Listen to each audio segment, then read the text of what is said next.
So let's get into the session. So Jamboard. So what is a Jamboard? I'm sure a lot of you probably have not heard of it. And that's because I also hadn't heard of it before, maybe a couple weeks ago, I think it was. So this is my first time using Jamboard, so I hope that we all enjoy it. If you have any of you ever seen or used Jamboard before? No, I'm seeing a lot of no's. All right. So a Jamboard is basically just a virtual whiteboard, and it's offered through Google. I'm a little obsessed with Google. I tend to enjoy it and like. It does have a lot of neat features, including the ability to offer different pages for different topics. It's not a screen, though, that you share through a presentation. So you are going to share a link with participants, and participants will keep it pulled up or pull it up as needed throughout the training session. So just to kind of keep that in mind, it's not necessarily something you share and that they write on as you're sharing. It's something that they keep on their desktop or they pull up as needed. And then Ms. Bambi, do you care to share the link in the chat for me, please? That is the link to our Jamboard, and I have it pulled up, and I'm going to show you what our Jamboard looks like for this training session. So if you use the link that Bambi sent, this will pull up to this Jamboard for today's session. You can see that I've created several different pages. So there's 4 different pages on here, and we're going to kind of get to all of these pages at some point during the training session, trainer connection. I'm in training mode, trainer connection, not training session. So you can see I've created several of these. Like I said, we're going to talk more about it. Feel free to use these at any point in time. You don't have to wait until I bring them up. That's kind of the benefit to having them available at all times. When you have it on your desktop, you can go to it anytime, something strikes you, or if you're like, I have to leave and they haven't gotten to something and I've seen that page and I want to add some notes, just feel free to add that information, add some notes on there. Over on the side, you'll notice that there's a pen option, there's an eraser option, a select option, a sticky note, insert a picture, and then a laser. I had a lot of fun with the laser. That's the laser. Sorry, it's fun. You're going to want to use the sticky note. That's the easiest way to use it. So you just click sticky note and then you just type. My name is Dawn. And then you just click save and it pops the sticky note on there. And so that posts the sticky note. So anytime you have something you want to say, I would recommend using the sticky note. There is the pen option, but if you're like me, you cannot write virtually. It is near impossible for me to do it. If you are talented at it, feel free to do that. And as Christine and I found out when we were practicing it, it took me about 6 hours to erase what I had wrote. It took a while to erase it. I couldn't make the eraser any bigger, but I had wrote something really big. So that was a lot of fun. So your best option is going to be to use the sticky note, like I said, and you can also change the color. If you don't like yellow, you can change the color around. And then there's also a no color. If you don't want any color at all, you can change it to that. All right. And like I said, this is my first time using Jamboard as well, so I'm looking forward to seeing how we use it throughout the session. I'm going to go ahead and close mine out, but because this is a Google shared drive, as you post things on here, it'll save the changes. So you can close it out if you want to, and when you come back on, the changes will be on here. So whatever you put on here will be on here unless you physically go and delete it. Yeah, that is what's pretty cool about it, is that it is just live. So if I had clicked on the link over here and I had written a parking lot question, and if I had posted it, it would just like appear. Is that somebody from the group that's posting? Yeah. I clicked on mine to delete and it changed colors because somebody put a new one up. That's good timing, whoever did that. Yeah. So that's what's pretty neat. And so this would serve just like a flip chart would in the classroom. So if you don't want to have people getting up and moving using markers and writing on the wall on the flip chart pads, you could use this. Obviously, people would need to have some sort of technology, but nowadays we're seeing more and more of that. So we wanted you to all experience this, and this particular technique can be used virtual or in the room. But if you're in the room with people, it just seemed like a neat thing to share, to use an alternative to the flip chart pads. Yeah. And then if we don't get to the questions on the parking lot, just note that any questions on the parking lot or that you put into chat that don't get answered, we do frequently ask questions after the session, and we make sure we get the answers for you. So just be aware, if it doesn't get answered in the session, we'll make sure that you get the answer still. All right, so I'm going to go ahead and close mine down. All right, so back to the virtual parking lot. So do you miss using a parking lot? I know a lot of times with virtual trainings, you don't have that parking lot, like Christine was saying, you don't have that poster board where you can take the Post-it note and put it up here. So if you missed this, we wanted to make sure that we gave you the opportunity to share your questions or thoughts. So just throughout the training, use this. Like I said, we'll attempt to answer them. But if we don't, we will make sure that we post them on the online community for you. All right. And then the second page on the Jamboard, if you have it open, feel free to slide over to it, is our Jargon Jar. So do you use acronyms or jargons that you know and use frequently? But sometimes it can be easy to forget that others might not know what you're talking about. For example, did you know that I'm a TC with CCA through HDI at UK? Who knows what all that means? I know a couple people on here that will know what that means. But sometimes jargon, California knew, yay. Sometimes jargon can also have multiple meanings. I was telling Christine that just yesterday a friend shared a post with me shared a post on Facebook from the UK Caribbean community. It was reading the post and I was a bit confused because some of the locations I just wasn't familiar with. And then I realized that it was my friend Carrie who shared the post. And I was a little bit more confused because she lives in Scotland. So I was trying to figure out why she was sharing a post from UK. And then it finally hit me. It was UK, not UK. It was the United Kingdom. So sometimes two letters, UK, can mean the same thing, just depending on what side of the pond you're on. They have completely different meanings. So we do want to use the Jamboard throughout today's session. So as you have jargon or things that you use frequently, feel free to put them on here just so that we can be educated and we can all know. I know I've talked with trainers before and I've had to say, what does that mean? You know, and I've just not known what it was. So if you haven't already added one on there, feel free to add one. And like I said, we'll peek through it and just as you're going through the training session, just feel free to add things on there. And I think that that's a nice way for someone to just have an option of getting a clarification on an acronym or a term that you're just not familiar with, you know, and you don't have to stop the flow of the presentation. And so that's kind of a handy tool, the Jargon Jar. I did have to check with Christine to make sure I spelled jargon right. I don't think I've ever actually written that word out, so. All right. Well, I can't wait to see what acronyms or definitions that you might commonly get asked in your trainings to see if any of them appear there. All right, so in thinking about going back into the classroom, I just think that lots of people are going to have concerns and lots of people are going to have questions. So I think that the registration process is probably going to need to have a lot more details for people because they will kind of want to be put at ease with any concerns that they have. So I think the clearer you can be on the expectations of the learners and letting them know about what the learning environment is going to be like and what precautions you're taking and what cleaning habits you're going to be using in order to prepare that classroom, how the materials will be prepared. I'm sure they'll all be wondering those things. And so we want everyone to be safe. We want you to be safe. And so hopefully the purpose of tonight's meeting will be to kind of cover some of those. And as always, you know that we really want to hear from you too. So you can either raise your hand or you can go ahead and type things in the chat if you have other ideas, if you'd like to be unmuted. I think, you know, we've got 27 people. That's a nice enough community that I think we'll be able to hear from you as far as individual questions, concerns, or better ideas.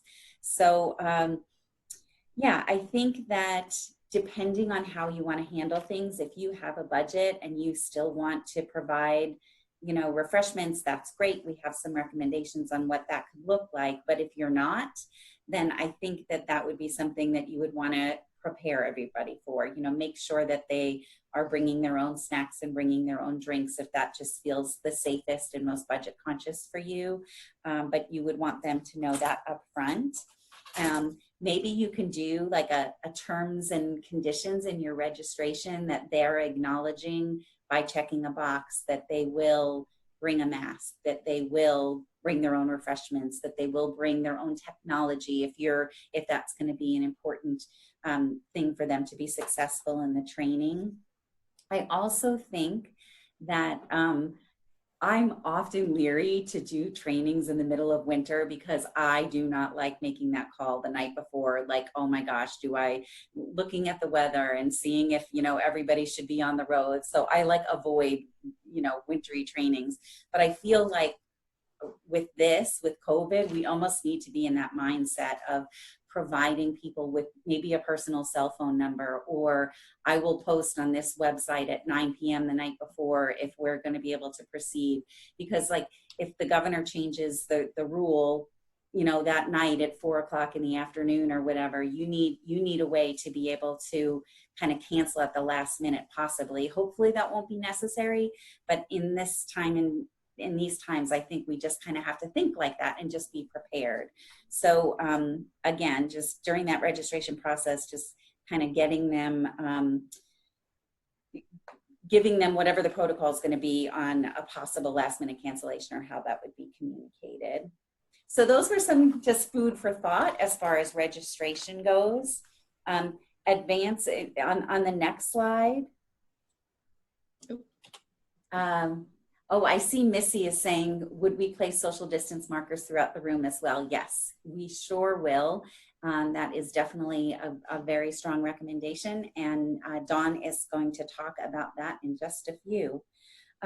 So if people are doing advanced registration, I think it's wise to send a confirmation email and just reminding them of, you know, any of those rules that are going to be pertinent as far as masks and things.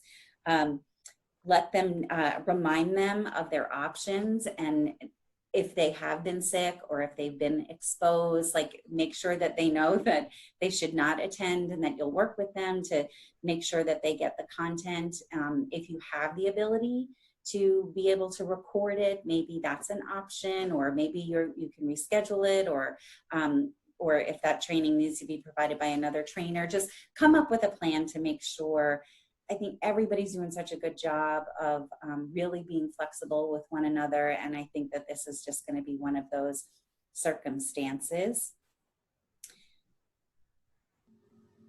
And I also think when you give them an advance communication, maybe a couple days before, just maybe encourage them to show up a little bit early, because the sign-in process may take a little bit longer than it normally would, just because, you know, you can't have 10 people all at the last minute come into the sign-in sheet and, you know, sign up, sign their name on the sign-in sheet. So they may need to be staggered, and protocols are all going to be a little bit different. So just tell them to come in a little bit earlier. And on the next slide, we're going to talk about the sign-in sheets and just different ways can you advance us, Dawn? Okay, perfect. Yeah. This was one of the questions that was submitted to us in advance, and we really appreciated the good questions that you had so that we could make sure that we address them during our time together tonight. So with the sign-in sheets, obviously we don't want community pens, and we don't want a bunch of people, you know, congregating on the sign-in sheet table all at the same time. So if you have a smaller group, or if you have had advanced registration, one thing that you might do is like a roll call. ECE Tris, I spoke to them about this, and they said that they would be fine with that. So if you have, you know, 10, 15, well, 10 no 15s right now. But if you had 10 people and they were pre-registered and you were going to a center and the director gave you the names of the 10 people, you could just do a roll call and call them out and check the box. And a signature would not necessarily be required if you were doing the roll call in that format. Like you would just sign on the ECE Tris sign-in sheet, I did a roll call, and just make a note of that. Or you could do something like this. And you, for any of you who have gone to ECI, you may have kind of done the sticker system before. So you can just print off some stickers and maybe give, you know, with your handout packet or whatever, give each person one of these stickers. And on the stickers, it has name, phone, email, signature, county, and DOB. It doesn't have to be the whole date of birth, but at least the month and the date. If you give those stickers, then at the end of the training, they could just hand in that sticker and we could put it on this sheet. So that's an option. Dawn was kind enough to like pre-print out or save a document that you could then print your stickers and they're all ready to go. So that will be in the Trainer Connection online community available to you if that would be helpful to you. So you can do the roll call, you can do the stickers. So those are some of the ways that I think would be least risky as far as the sign-in sheets go. Just looking over my notes. Oh, another thing that I said, I had, you know, if you have a lanyard and you just want to like attach a pen on it so that everybody brings their own pen with them to the training, and then that way that would reduce some risk of community pens.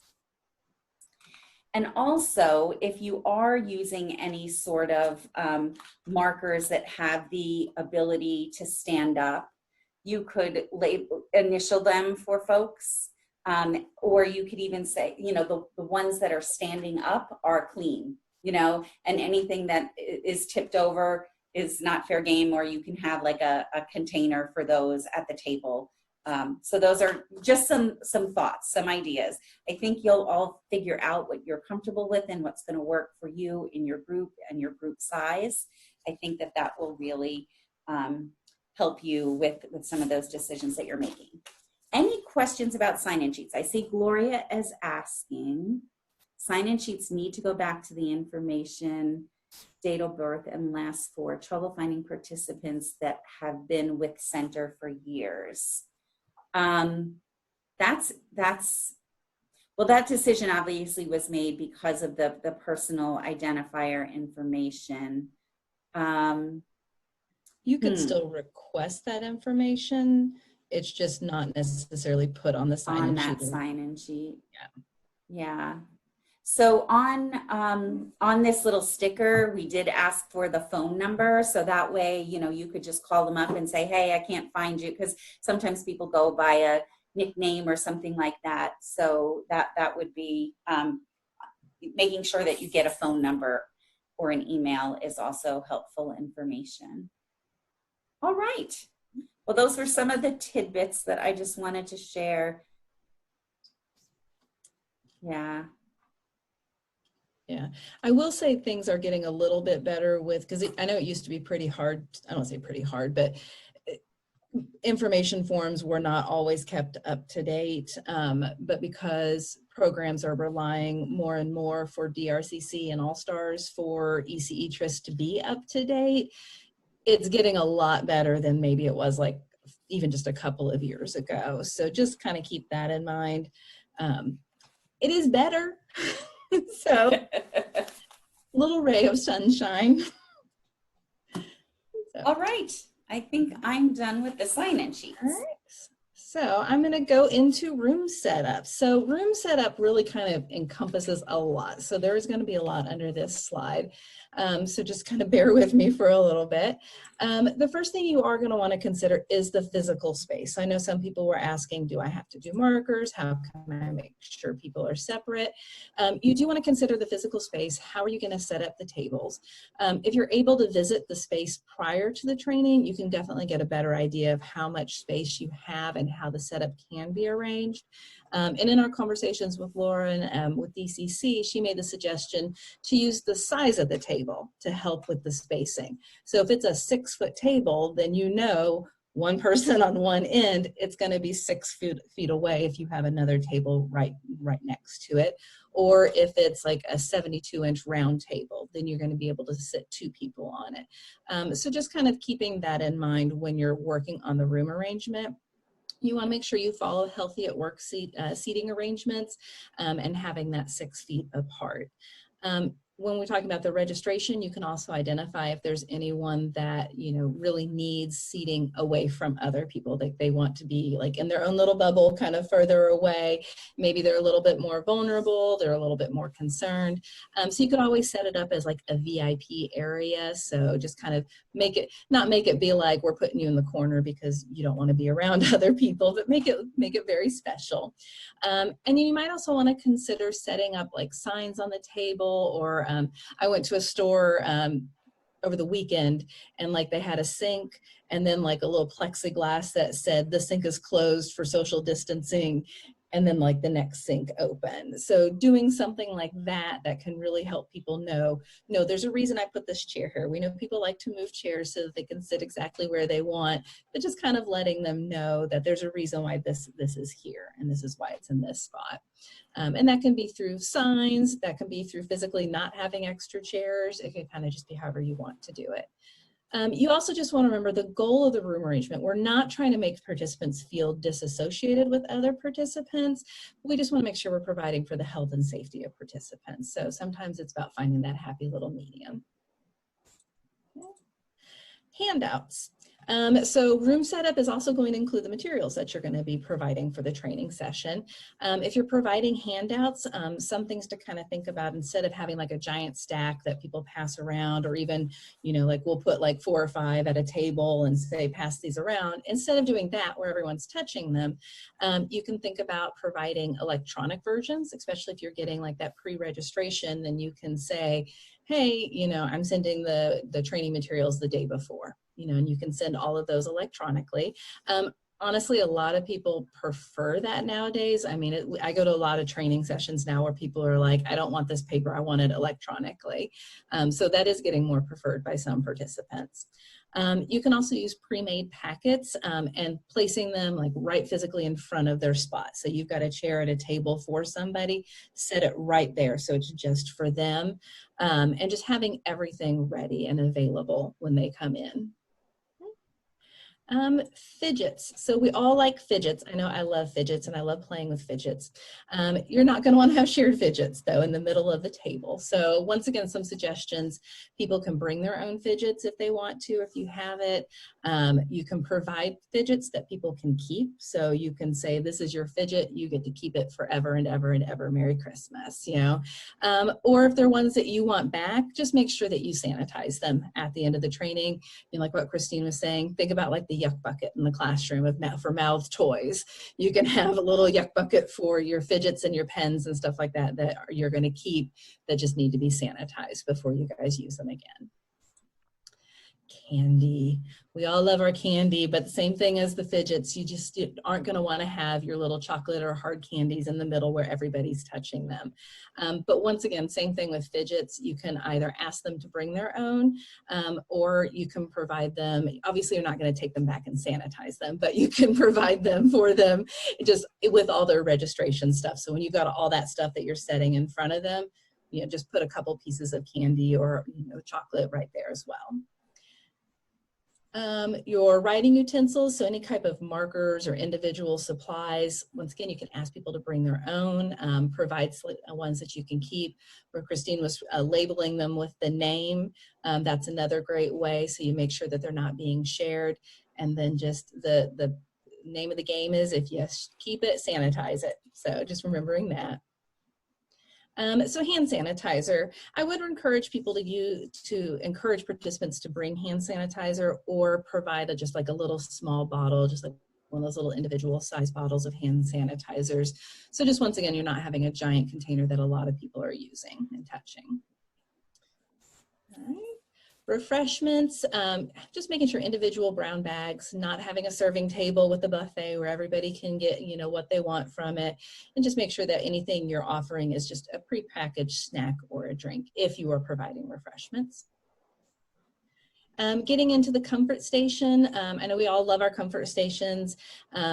We put things in there that people might have forgotten, things like blankets, first aid kits. Just once again, think about whatever you currently have in your comfort station. Just check and see. It's not something that you're going to want to have to be shared. You're probably still going to want to have a first aid kit, Band-Aids, but maybe have those, you know, with you, and if somebody needs them, they can ask you for it. And then you might also want to consider adding in some wipes, or maybe a couple small things of hand sanitizer. People have forgotten it, or extra masks or extra gloves. So just kind of think about things that you could also add in there for people. Oh, sorry. I made a change and it didn't pop up, so I will just talk about the next one. It doesn't have a label now. So sanitation. We talked a lot about sanitation, and then once again with conversations with Lauren, she offered the suggestion of cleaning and sanitizing the tables and chairs, and then also using like a spray disinfectant throughout the room and doing that before the training. You want to make sure that if you are doing it, especially with the sprays, do it in enough time that you're not going to have issues with irritations, with asthma and allergies. So just kind of keep that in mind. You just want to make, that's recommended to do because if you don't know what the venue has done, so they may have cleaned and sanitized those tables and chairs, you know, 2 hours before you came in. Or it could have been a year ago that they were cleaned and sanitized. So if you want to make sure, you know, my best recommendation would be to bring your own stuff. Depending on your relationship with the location and the venue, you can always find out what their protocol is too. So you can just contact them and say, hey, should I plan to clean and sanitize before and or after? You know, what's your protocol?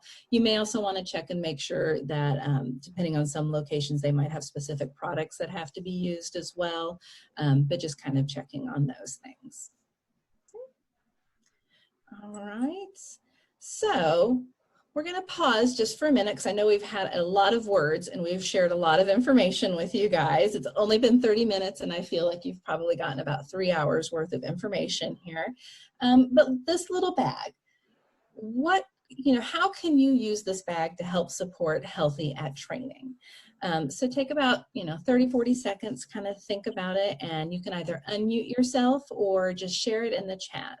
Different ways that you think that you could use this bag to help support healthy at training. So if each person that walked into the training, a bag with their name was sitting on a table, like what would you put in the bag? How would you use that to make the training successful and keep them safe? Place all needed training materials. What are some things you might add in there? Can you hear me? Yes. I think it would be good to use it to put all the materials in your handouts, provide a marker, okay, everything that they would need for the session. Yeah. I think that'd be a way, the candy, any little snacks that you have, but everything that they need. Including the evaluation, according to Hans. They'll have their bag and they can walk right out with it and won't leave anything. Yep. I would use that.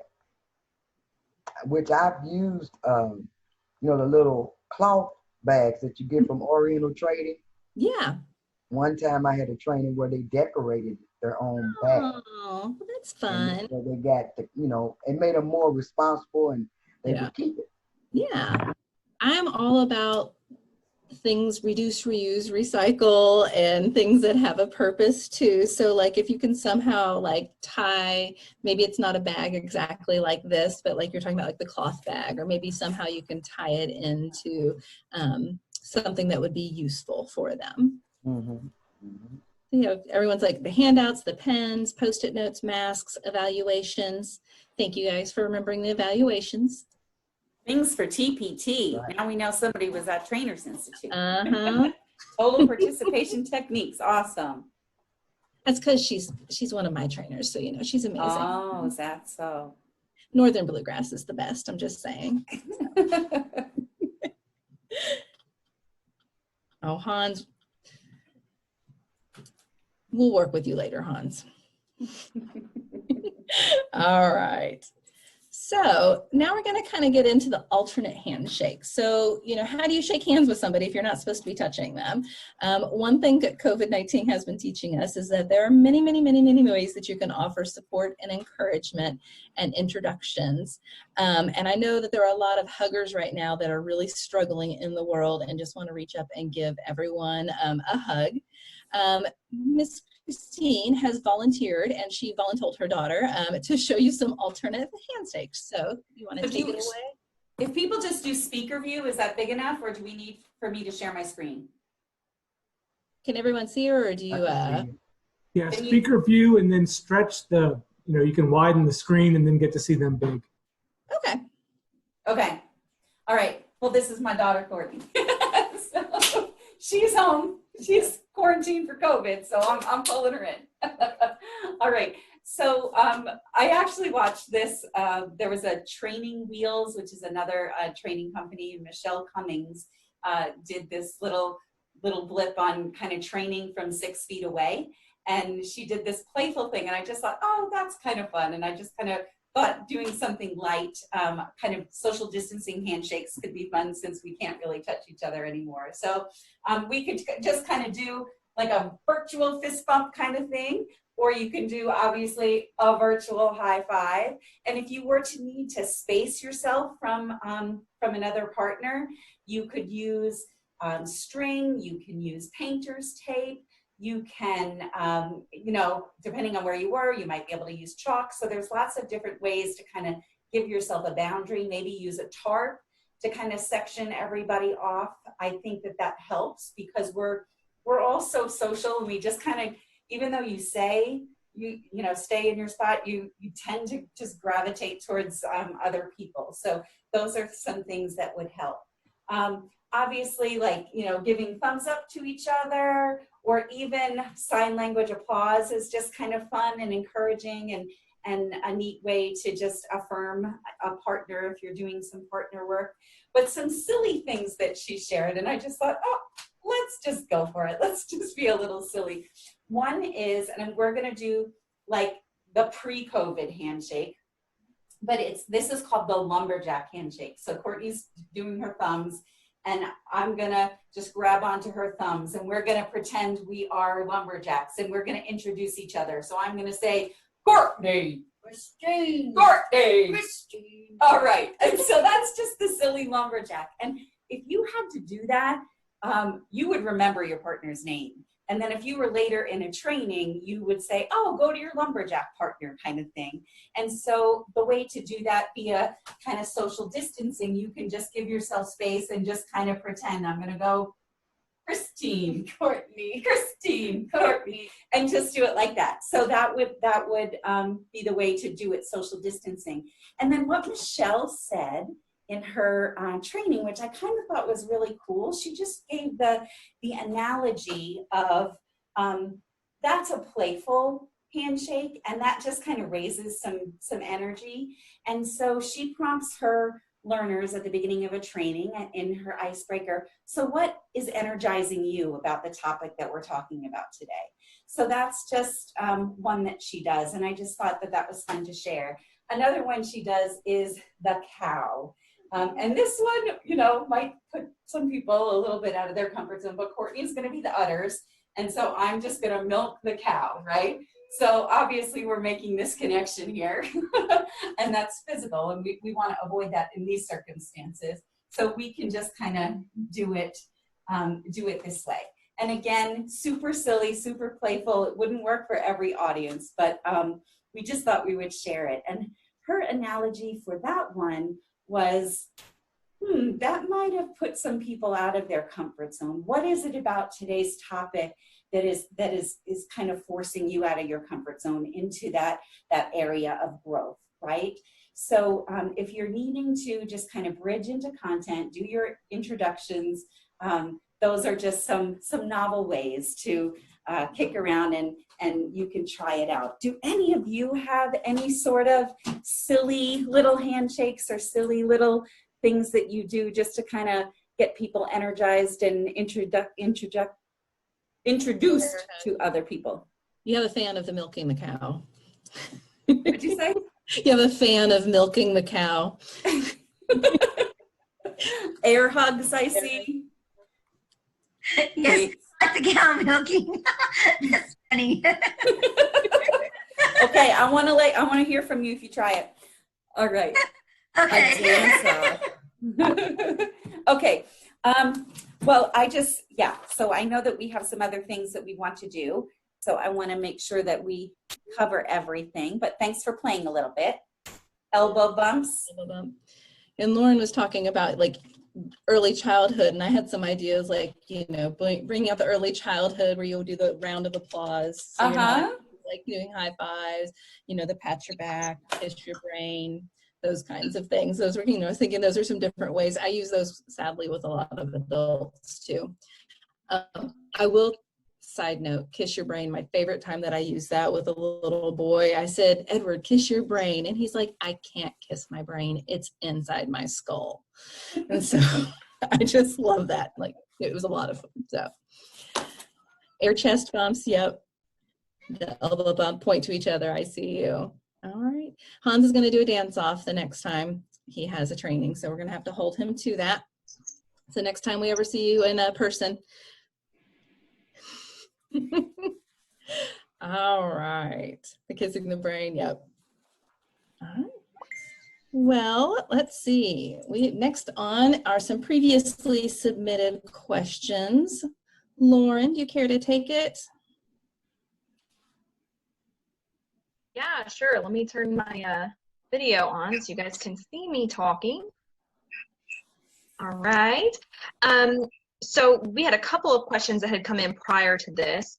So I just want to address those real quick. So basically for the temperature checks, childcare and small business guidance does say that employees can do a self-check before their shift or their arrival to work.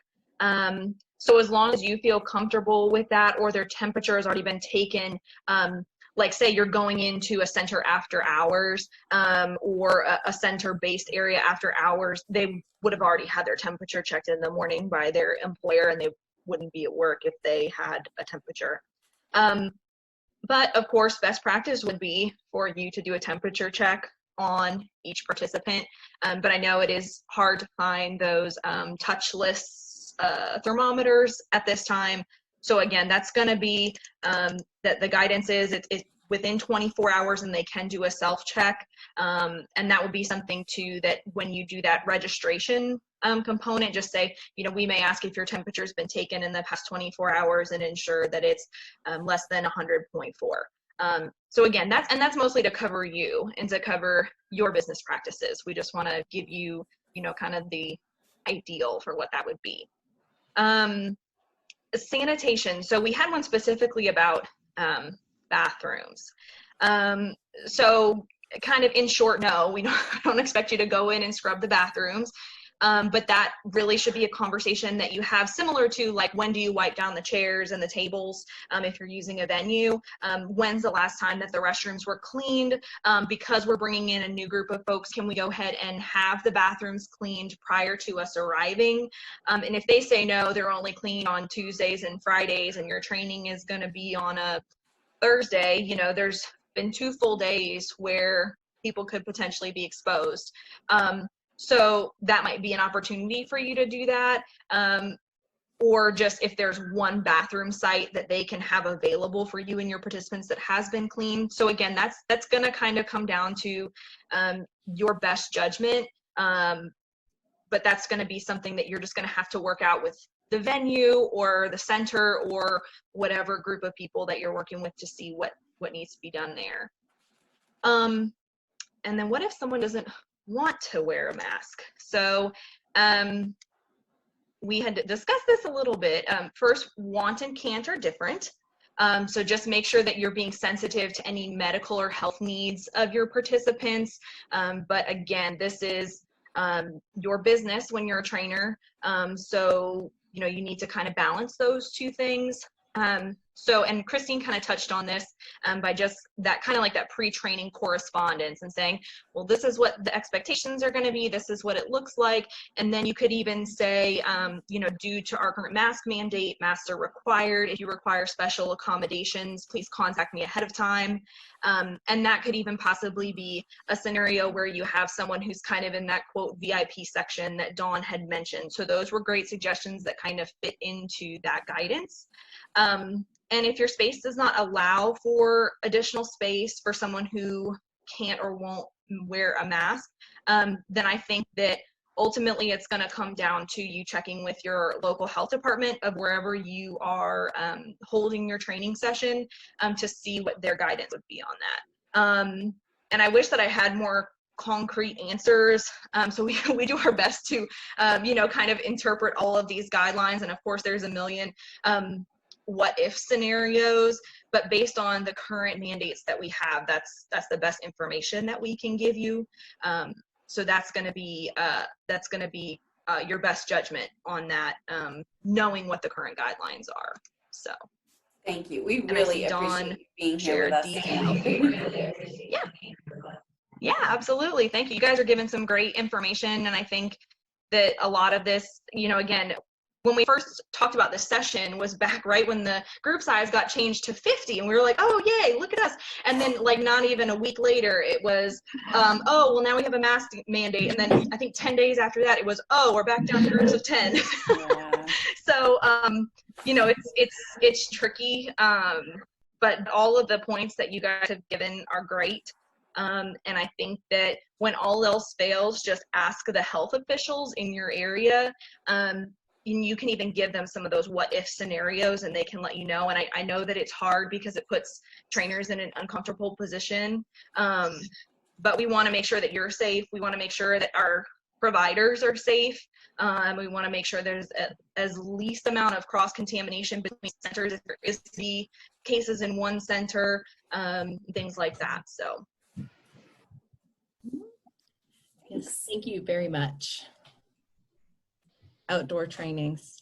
I would be a fan of outdoor trainings, but I like the outdoors. Yeah, so for outdoor trainings, then as long as everybody can be 6 feet apart, you're okay.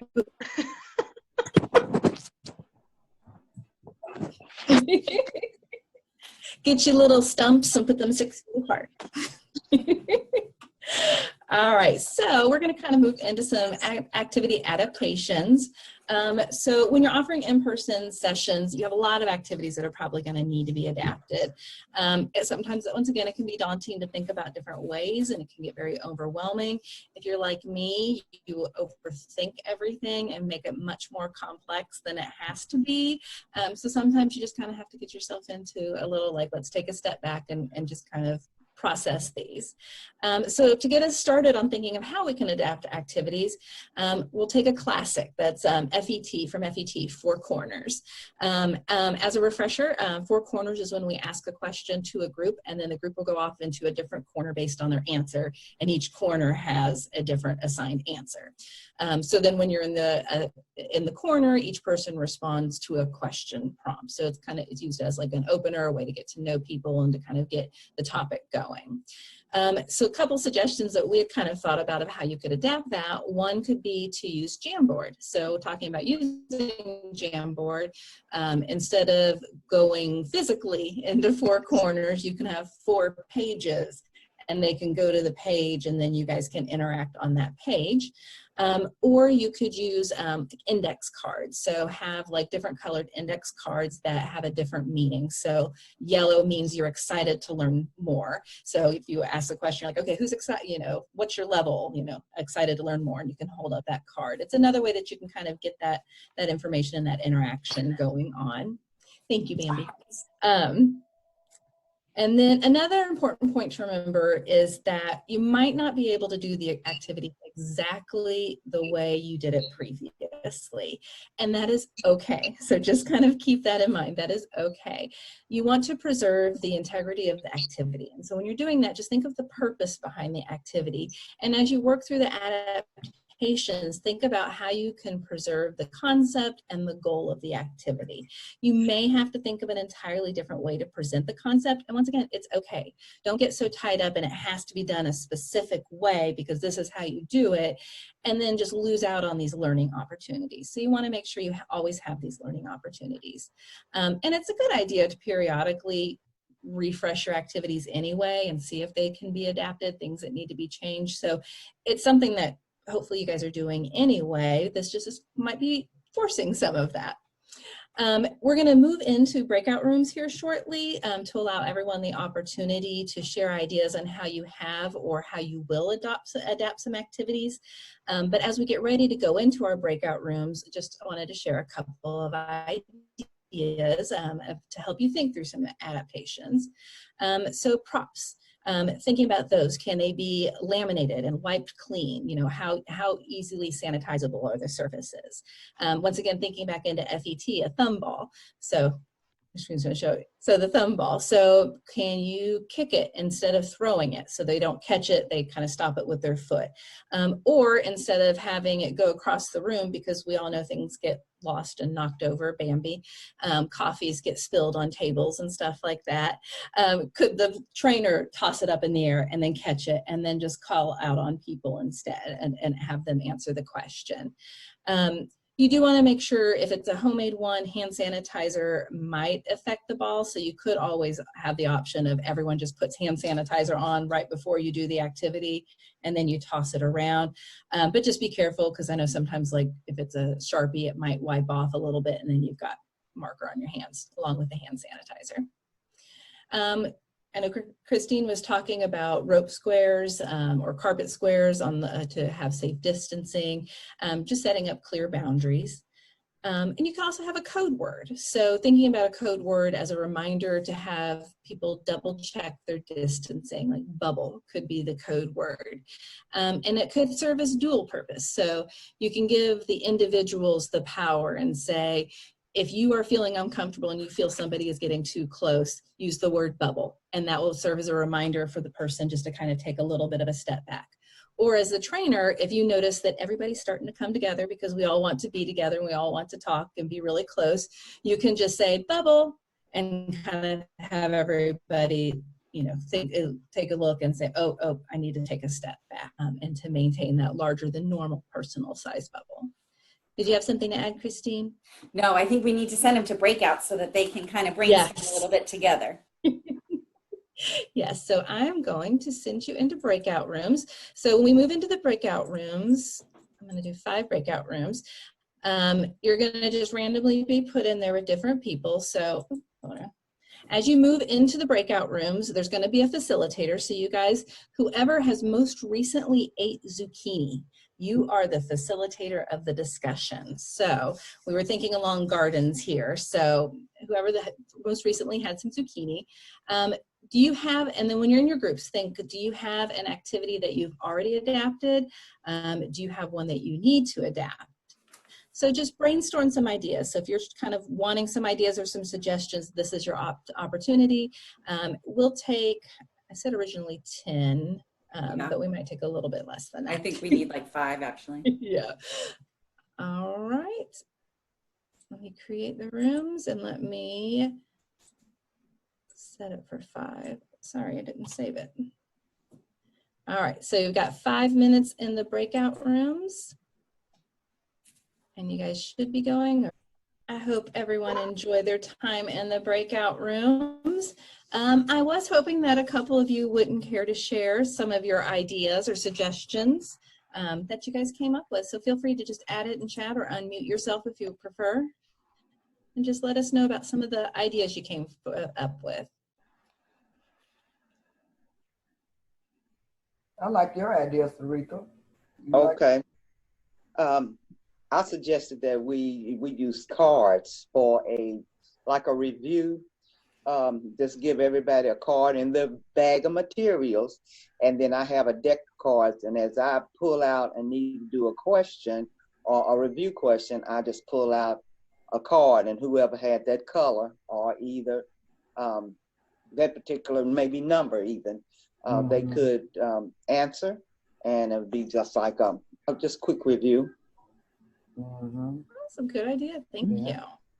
I like that idea. And then we would definitely like to hear all your ideas. So feel free to shoot me an email after the session is over, or the zucchini eaters. The zucchini eaters can maybe do a recap for us. Yes.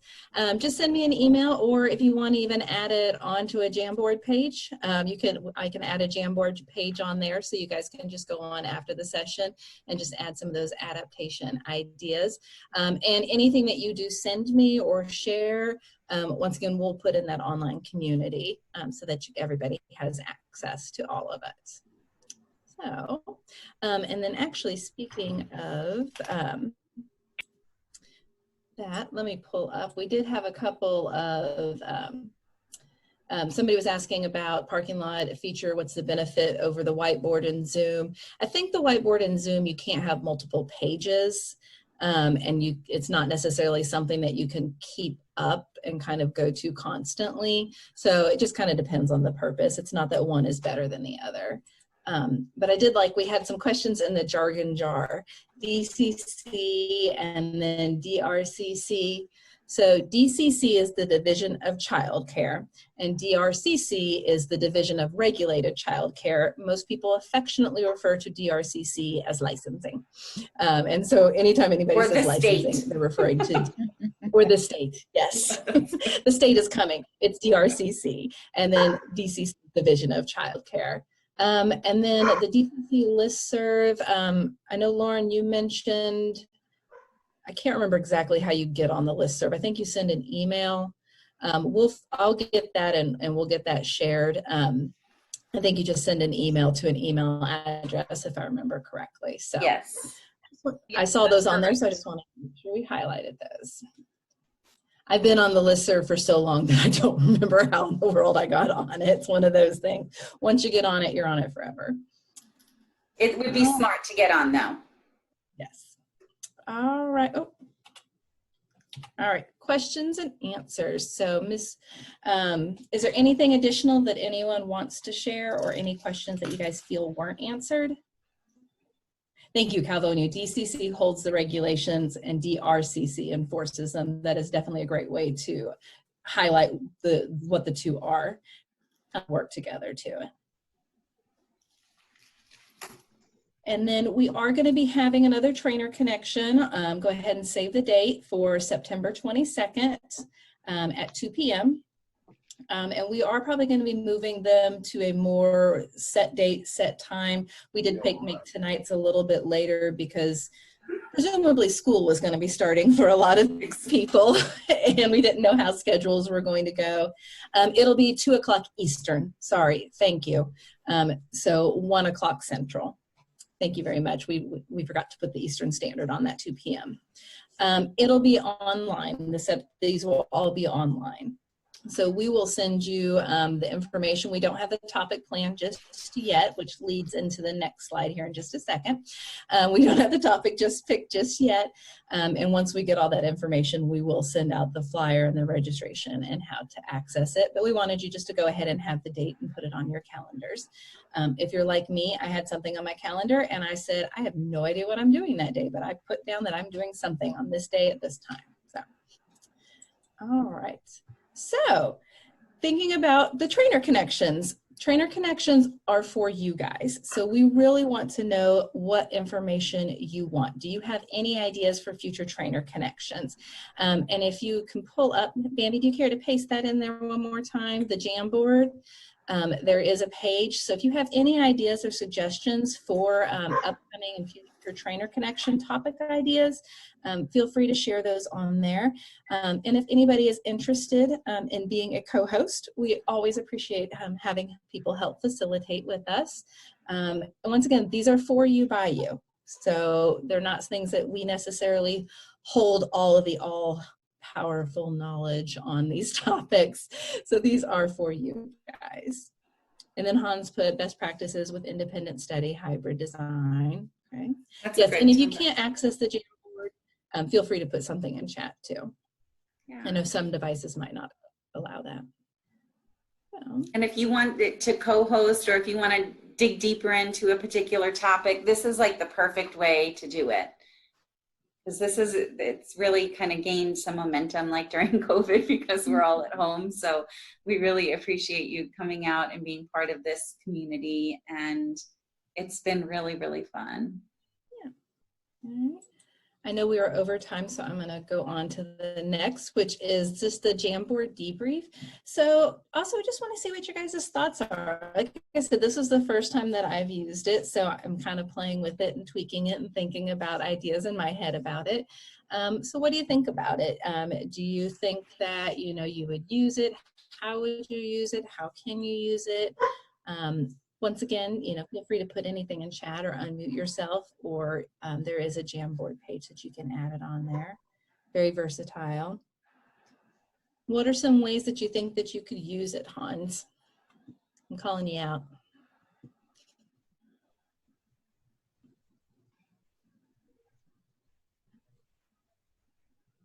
I know we thought about like it'd be a good one for like ground rules, common agreements, anything that you would be using chart paper for. Like it would be really good to use that.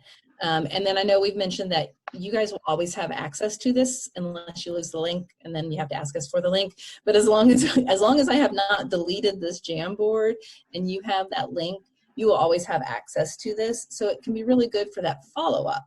So it can be something that you utilize after the session as well, and you get people to put more stuff on there, and it doesn't just end when the training ends. Yeah, Gallery Walk work display, think pair share activities.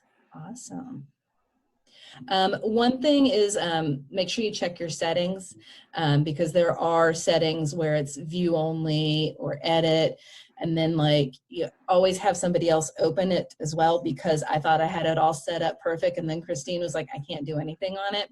And so I didn't have my settings set correctly. So just double check your settings before you send it out. Pre-knowledge assessment tool. Awesome. Those were great ideas. All right. And then, yeah, I just went through a training myself, and it was like a 2-day training, and they used Jamboard, and we had 12 different pages of Jamboard.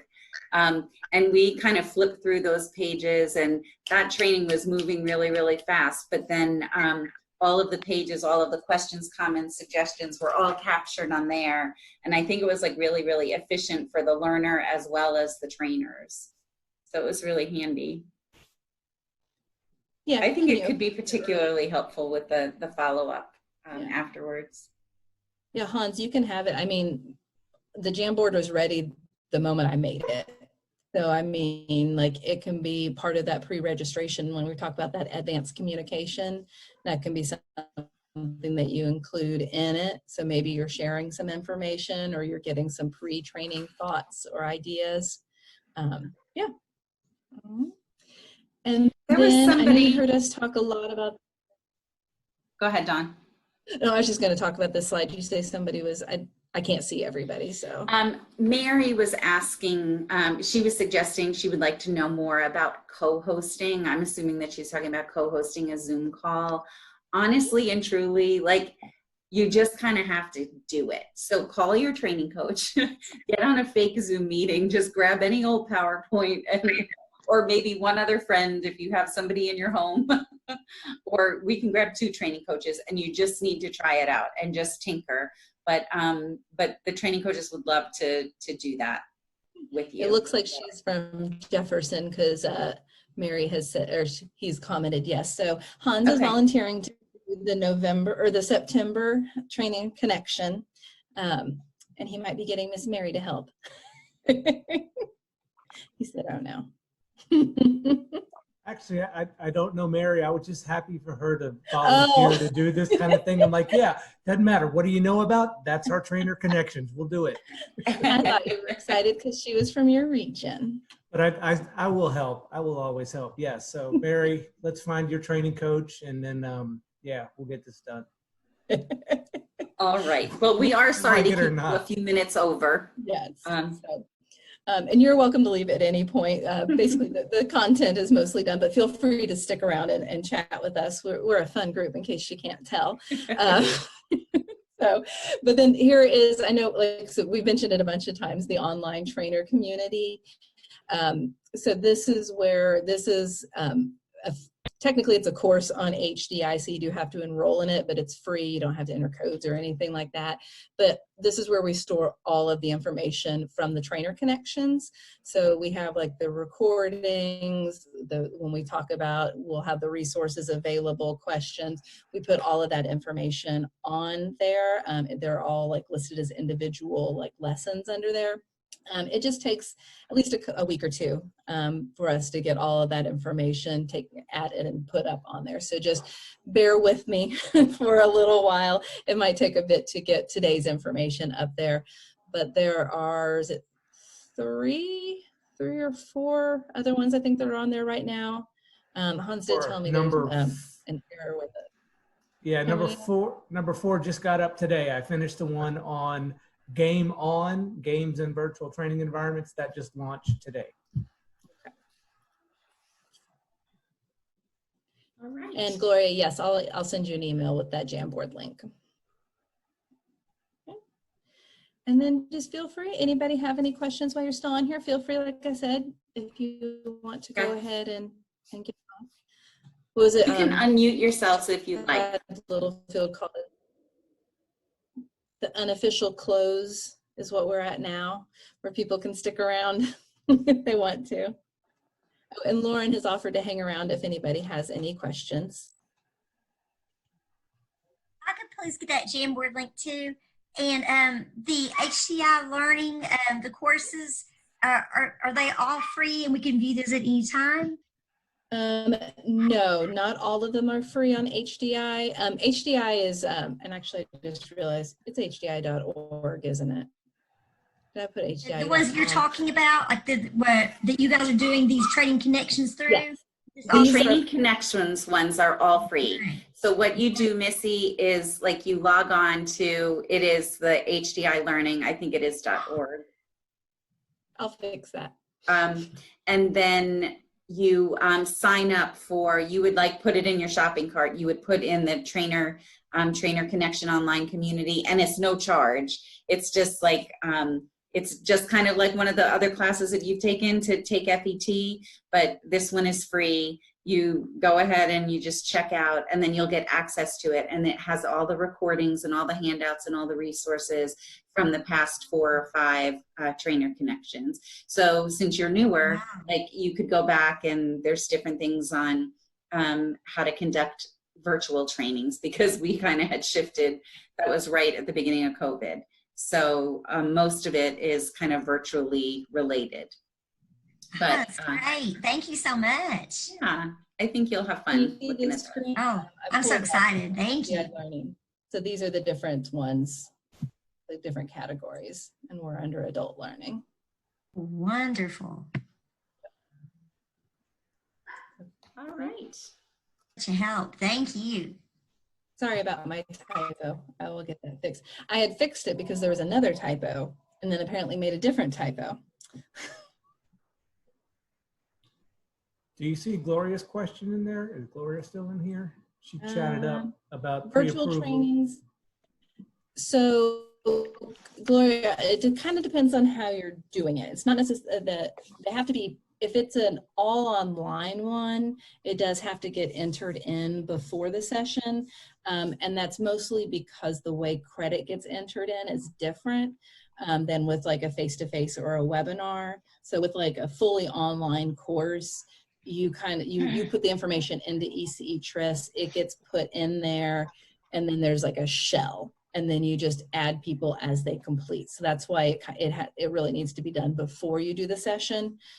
There is now a little button on ECE TRIS where you don't have to email the information to ECE TRIS. You can enter it all right in there, and it gets input in there. If you're talking about doing a webinar, which is something kind of like this, we're not offering credit for this, but if you were doing a training like this where there's a specific date, a specific time, that's where you're getting all the content, it gets entered in under the category of webinar, but the credit gets issued very similarly to like it was a face-to-face. Does that make it? Yeah, okay. Okay. So if this was a regular training, you didn't have to send it to TRIS first, get it approved, then set it up. You could just like say, if I wanted to do a training next Wednesday, and do it this way, I wouldn't have to contact Tris and go through all that first. No, you just have to No. make sure that you're offering those 2 modes of learning, and then Right. figure out how you're going to keep track of who is present. Sometimes that's the hardest part about doing a webinar, but putting different safe holds in, like doing the check-in at the beginning of the session. It says, hey, who all's here? Making sure that they change their name to be what is reflected in ECE TRIS. And then you could do periodic check-ins as well, and to kind of confirm that they were there. We do recommend and encourage that you like save like the chat if you're using a feature that allows you to do that.